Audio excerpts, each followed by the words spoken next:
In the jungle court, Mr. Monkey presided over a case involving 3 tigers accused of stealing honey from bees. "Your Honor," said the first tiger, "we didn't steal it.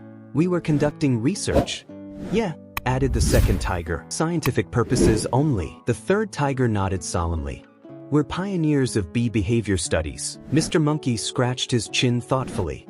"Prove it. Show me how much you know about bees." The tigers froze. After an awkward silence, the first tiger stammered, They sting when angry?" Mr. Monkey sighed.